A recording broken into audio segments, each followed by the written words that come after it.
Alright, so what's up guys? Today I'm going to go over my Magicka Templar build for veteran Blackrose Prison. For the full run I'm going to leave a link in the description in case you wanted to see that. I also apologize, I haven't posted anything build wise for a while because I've been pretty sick and had a bad cough and everything, tonsillitis and all that, but getting that out today. I also haven't really had the time, been pretty busy, but let's go ahead and go right into the build. So I'm going to go over the sets and the food. The first thing I'm going to go over is the food. I use Arcan pickled fish bowl. They buffed it to where it's better than blue bi-stat food now. So I use this because I get the most damage out of it. If you feel sustain's too rough, you can also use Clockwork Citrus Fillet or Witch Mother's Protein Brew for the recuv. But this is what I use. For the first set we have Master Architect. My front bar is precise to make up some of the low crit chance I already have on a Magplar with Master Architect. And the enchant is a flame damage enchant to proc the burning status effect a little bit more so we get more damage out of it. The 5-piece of Master Architect gives the 2 nearest people by you Major Slayer every time you use your ultimate, so you want to try to stick next to the other 2 DPS as much as possible so the Master Architect doesn't go to the tank. If it does, it's just wasted damage. On the back bar we have a Maelstrom Infernal Staff with an increased weapon and spell damage enchant. It's also infused to keep the enchant's uptime 100%. For the effect of the Maelstrom Infernal Staff, it's pretty self-explanatory. It increases your light and heavy attack damage by a good amount, so it's probably the best staff to use in your back bar. If you don't have a Maelstrom Inferno Staff, you can also use a Lightning Staff. That's fine to use. If you don't have that either, you can go ahead and just double bar Master Architect. Or use another staff that gives you some spell damage. For the monster set, I use Slimecraw. If you want, you can also use Iceheart or another monster set. If you use Camo Hunter, you can use like Rothar or Zon or Lamris or something else, but I like Slimecraw because it gives me another skill to use, so I like this the most. Next set is Perfected False God. You can also use regular False God, but Perfected is obviously better because of the 1000 extra max mag on the 5-piece. There's nothing really to say about this set other than it gives you reduced magic cost in your abilities, and you also get magic back every time you kill something, so it's a very useful set for your sustain. Especially since Magplar sustain's really bad, this is a very good set to use. If you've been looking at some of the traits, I do have a mixture of divines and infused. Full divines would be better, but 2 of my pieces are infused just because I don't really want to waste the transmutes on them since the damage difference is so minimal. So on the jewelry, they're all infused with spell damage enchants. Now you can use 3 arcane 2 or 3 bloodthirsty or 2 bloodthirsty or 1 bloodthirsty, and different combos, they all work out just fine. Just depends whatever your group needs more, but I use 3 infused spell damage enchants because I found these to be the best.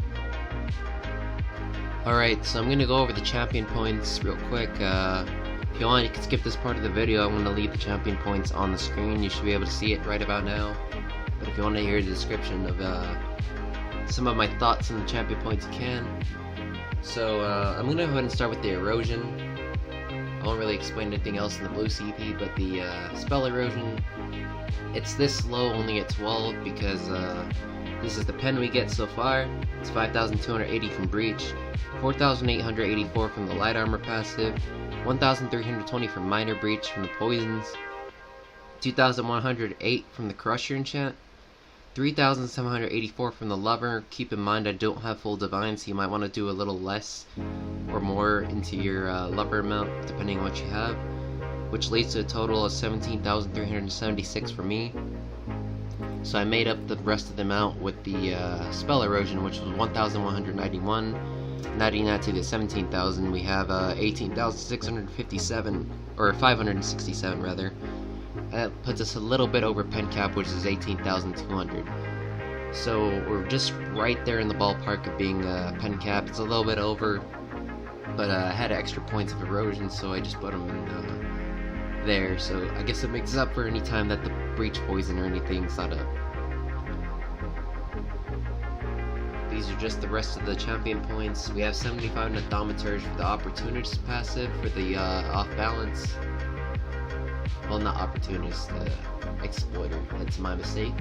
It's 10% more damage than off balance enemies, so it's really good burst damage for all the ads and some of the bosses.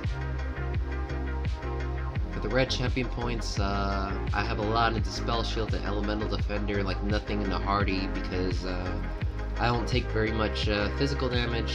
I find myself to take a lot more spell damage, so put them way more into spell mitigation because the Netches just tear me apart, or the fire from the fire ancient arcs, and I don't know, spell damage is just a lot more vicious. The bullets at the beginning, there's just a lot that can kill you. The green CP, it's nothing really special, you can choose whatever you want. I have 100 in Arcanist just for the more Magicka regeneration obviously, but if you want you can use other green CP, it doesn't really matter, just what I have.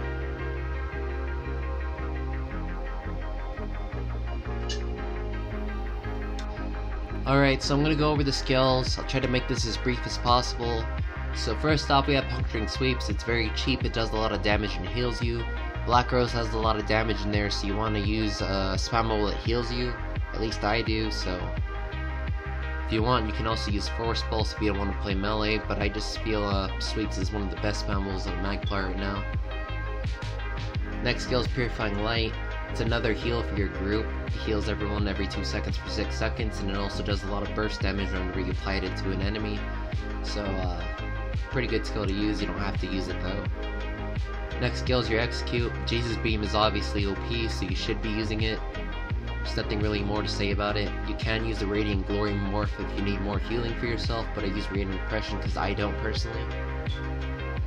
Next skill is Mystic Orb. Everyone should be using this skill. It is probably one of the most OP skills in the game, or the most OP skill in the game for PvE damage. As you can see, 1175 magic damage every half second. That's just ridiculous. The Combustion Synergy also does a lot of damage itself, and it gives people resources. Next skill is Blazing Spear. You want to use this for pre-portal damage, and you can also spam it in ad waves for AoE damage. Even though it got nerfed, it's still really strong to use. Crescent Sweep is the ultimate, pretty self-explanatory. It's used for your Master Architect since it's so cheap, it's only 71 ult. Next skill is Unstable Wall of Fire. You can also use the other wall, but I think this one's better. This is mainly used to proc your Berserker and channel on the back bar and your Maelstrom status effect. Next skill is Solar Barrage. Use this for pre-portal damage again. It also does really good single target damage for the bosses, so just a good skill to use in general. You can also swap that out for shards in the front bar, but I just like having shards on my front and the Solar Barrage on my back. It doesn't really matter. Just make sure you have an Age of Spear ability on both bars for the crit damage. Channel Focus is the next skill. It makes you extremely tanky and it gives you resources back. There's nothing more to say about it. Ritual Retribution is the next skill I use. I use this for the damage, but you might not want to use it. You might want to use the other one just so the Netches aren't killing you, because it will aggro almost everything on you, especially the Netches, and it might destroy you. So you kind of have to play really safe and block cast a lot if you happen to use Retribution instead of the other one. Pretty self-explanatory as well. It gives the Purify synergy and healing for the group, so it's basically like Springs. Next skill is Channeled Acceleration. We use this for the crit damage, nothing more to say about it. On the back bar we have the Crescent Sweep ult again because we need an Age of Spear ability on the back bar. Now some important passives to note are the crit damage thing I was talking about.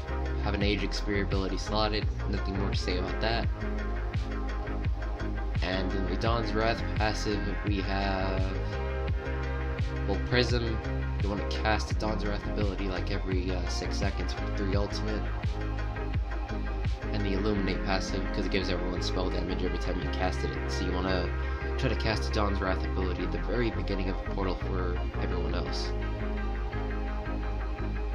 So that wraps up the Magicka Templar DPS build for Blackrose. If you have any other questions I fail to explain in the video, just feel free to ask and I will answer them in the comments.